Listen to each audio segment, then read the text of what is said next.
accept everything based on reason. In theologian, even though she also uses reason, she explicitly accepts a lot of things based on her authority. I think philosophers also accept a lot of things based on authority. Maybe not as explicitly as a theologian. And maybe some philosophers have pretended that they start from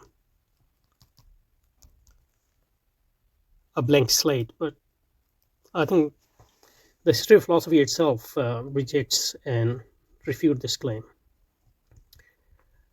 So that can't be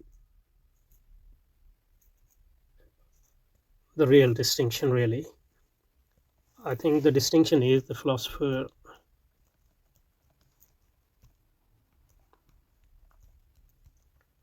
rejects that revelation as a legitimate authority. On the other hand, theologian accept revelation as a legitimate authority. On the other hand, philosopher as well as theologians, they both accept authorities. Maybe their authorities are different, but there are authorities.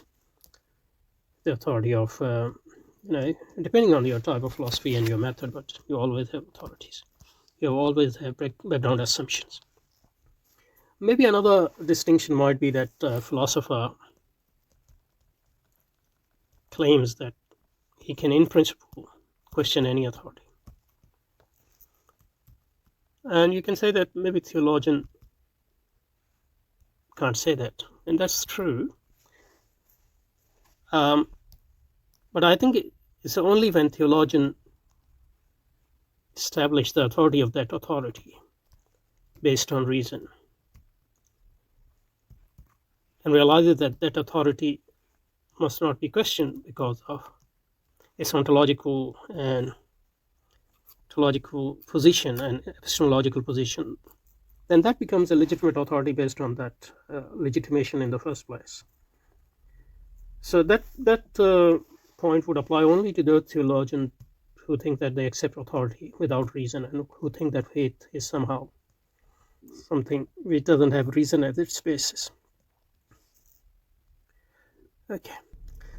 Now, the introduction of dialectic in theology, dialectic logic, I guess. The practice of starting from a revealed premise or from revealed premises and arguing rationally to a conclusion leads to the development of scholastic theology. That's in the Christian theology. So it accepts certain revealed premises as their starting point, as axioms or postulates, but so does a lot of philosophy. And you start from revealed premises as axioms or postulates because you have already, in one way or another, established the legitimacy of those premises, of the source of those premises. It can't be arbitrary starting points. So in that sense, then philosophy and theology, their difference is in their in their initial premises and not in the fact that one uses reason and the other doesn't use reason, etc. Or one uses reason absolutely and other uses reason conditionally. But it doesn't turn theology into philosophy.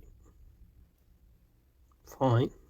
That's because their premises are different, not because one uses reason or the other doesn't use reason. Since the principle, the data are accepted